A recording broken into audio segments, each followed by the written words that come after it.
Now, the rights of people were enshrined in most of our national constitutions. In India, we have a very powerful article called the Article 21, which says the state has a duty to protect life. And this is the article on which I have fought every environmental case in our country and won every one of them. From the beginning in limestone to industrial aquaculture and shrimp farming, the duty of the state to protect life means there are limits to commercial activity that threaten life. And this first case we won in the Indian Supreme Court, we got a wonderful judgment. The judges wrote that when commerce undermines life, then commerce must stop because life has to carry on. But we now have a perversion through the second instrument of economic globalization, which I call corporate globalization.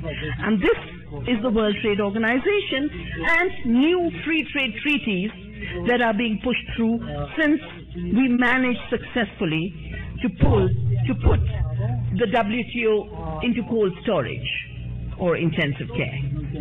It began in Seattle. Just a handful of us felt it was time to bring the issues of free trade to the public. That this was not about free trade, it was about forced trade. This was not about people's welfare, it was about corporate welfare.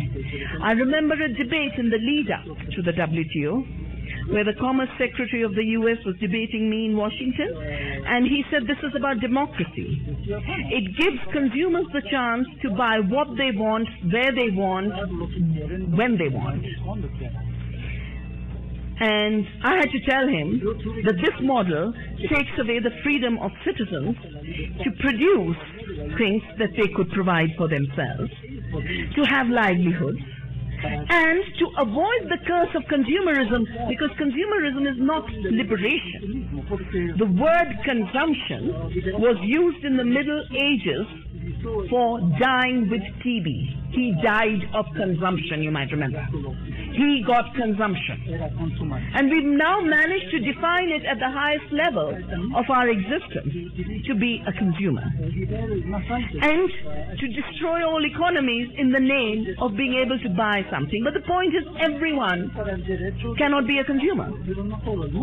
So what do we have? A crazy situation where you've got one country, China, as the only producer for the world, and this country, interestingly, got into WTO in the year of Tiananmen Square with the support of the United States, because the corporations wanted to move to China to produce a cheaper cost to maximize their profits, just as they moved to India for software. But who made that money? $40 billion annually as additional profits for the IBMs and the other software industry. They moved to lower wages. That's why they came to India. But the biggest outsourcing that globalization has done is move pollution and resource-intensive and extractive activities to the south. And when you have a system where you think that endless growth and limitless consumption can carry on without the ecological limits of the planet, without the economic limits of people, because if people aren't working, how on earth will they be consumers? The United States has, what is it, about $13 trillion of household debt. People are buying all that junk from China, and you have to buy a lot if you buy from China, because things give way very quickly. Yeah. I mean, if you make your own shoes in a village, nice leather shoes, they'll go on for 5 years, 10 years. You make a good shawl. I'm still wearing my mother's shawls and saris. They just don't give way. You get one fake product from China. In the second day, magically, it is disintegrating. So, of course, there's lots and lots of selling to do, because instead of one product, you are selling 500 times over. And then you can substitute, and that's the other magic of this globalized economy, because it creates anonymity. It erases the sourcing. It tells you don't have to know. And then you can mix melamine with baby food. You remember this case? I don't know, 10 children died, and the poor father who's leading the fight to defend the children from being fed with fake food that killed them. The poor man is in jail now. Now that is the ultimate death of democracy, where you can be killed, you can't defend your rights, and if you try to do it, you're in jail. The WTO chief after Seattle said, "We are the world constitution." Who wrote this world constitution? Monsanto wrote the intellectual property part of it because it has additional treaties. There's always been trade, but the older trade was based on sovereign governments deciding what they'll trade in. It was trade based on sovereignty. The new trade undermines sovereignty. And the 4 new treaties that have been put into the WTO, which were not in the earlier GATT, are an intellectual property treaty which says seed is the property of Monsanto because seed is the creation of Monsanto. Monsanto now is playing God. We invented life on earth, therefore pay us royalty. What does royalty on seed translate to? We have learned a very bitter lesson. For me, it was anyway totally wrong for a company to claim invention of life because every species has integrity. Life makes itself. You might put a toxic gene into a seed and prepare a GMO, but that toxic gene doesn't make the seed and the future generation. What makes the future generation is the original seed into which this toxic was put. So life itself is not an invention. It can't be engineered. Introduction of a gene can be engineered. So that's why I started Navdanya, to say this is wrong. And a patent on a seed means a farmer cannot save seed. Monsanto's representative, immediately after the WTO was formed in 1995, said, "We have achieved something unprecedented in the history of industry." We defined a problem, and the problem was that farmers save seeds. We offered a solution, and the solution was make it a crime for farmers to save seeds, and intellectual property rights were the criminalization of saving and exchanging seeds. And this, for me, was a violation of the rights of nature and the rights of farmers. So we started Navdanya, which means 9 seeds, but it also means the new gift. And the 9 seeds name, I learned from an indigenous farmer. I was doing seed collections, and I didn't like the word that was current at that time, which was genetic resources. We didn't have biodiversity in '87. Biodiversity came with the Convention on Biological Diversity, which started to define diversity of life forms. At that point, we only had genetic resources. But in any local language, it translates into atoms of a plant. And if you go to a farmer to say, save the atoms of a plant, the farmer will ask, and what are the atoms?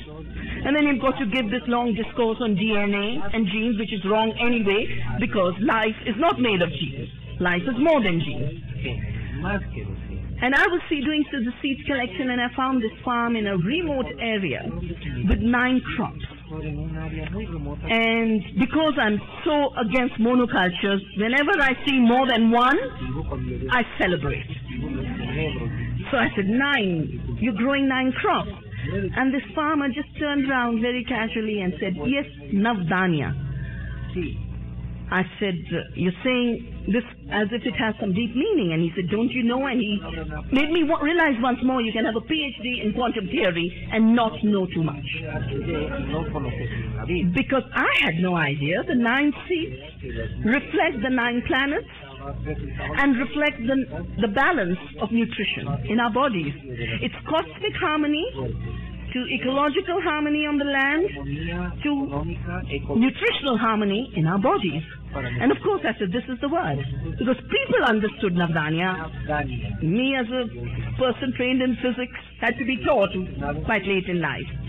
But Nav means also new, and Dan means the gift. And we said this has to be the new gift for humanity. The idea that sharing is not a crime, that commons is vital to our survival. And from the day we started this work in '87, we declare every year, all our members, there's no money in our membership.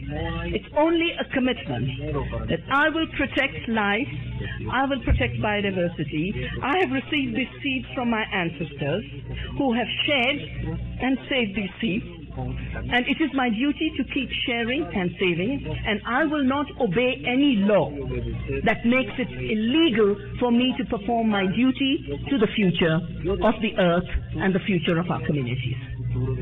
And that pledge is the pledge of Satyagraha, Gandhi's word for the fight for truth. Now, the truth of life on earth is life on earth has its integrity. It didn't come out of Monsanto's lab. It can go into Monsanto's lab and be mutilated and tortured, but it didn't grow out of Monsanto's lab. And that's why keeping seed-free and biodiversity-free of patents is one very vital element of Earth democracy. Another clause, another treaty, is the Treaty on Agriculture. This was written by the Vice President of Cargill, which is the world's biggest trader in grain, being deputed to head the U.S. delegation on agriculture, who then wrote the agricultural agreement, and I doubt if any of you have read it. It's terribly boring. It has nothing to do with agriculture. It doesn't mention soil. It doesn't mention food. It doesn't mention the farmer. One would imagine agriculture would have something to do with these. It mentions market access, export competition, and domestic support. And all of those translate only into one thing. Wipe out your farmers so Cargill has market access to your market. Because the seeds are Monsanto's and the trade is Cargill's, there's been a shift. Cargill used to own seeds, they've handed it over to Monsanto. Around the world, outside the U.S., all Cargill seeds are now Monsanto seeds. And Monsanto, of course, has bought up every seed company that they can. They are 95% of the genetically modified seeds sold anywhere in the world is Monsanto seeds, but they also own non-genetically modified seeds in a very, very big way. Seminis was the biggest vegetable seed producer. They bought that one up. And they've just bought up Dutch companies that used to produce organic seeds to shut down the organic division because they don't want an alternative. And that's why they constantly push laws where farmers saving seed becomes illegal, and then all the farmer has is patented seed. In India, they brought the genetically modified BT cotton. They entered illegally, but they are so confident about running the world, they put big ads that next year we'll be selling Bolgard cotton. I know my laws. I know we have laws that require a genetically engineered organism to go through a series of tests and approvals through the Environment Ministry. We have seed laws that require testing. They thought that just because they had introduced GM seeds in the U.S., while preventing any law for testing and labeling, they could do the same in the rest of the world. We sued them in the Supreme Court. They were forced to go through the set of approvals. They have only brought two kinds of seeds. You know, the potatoes of your region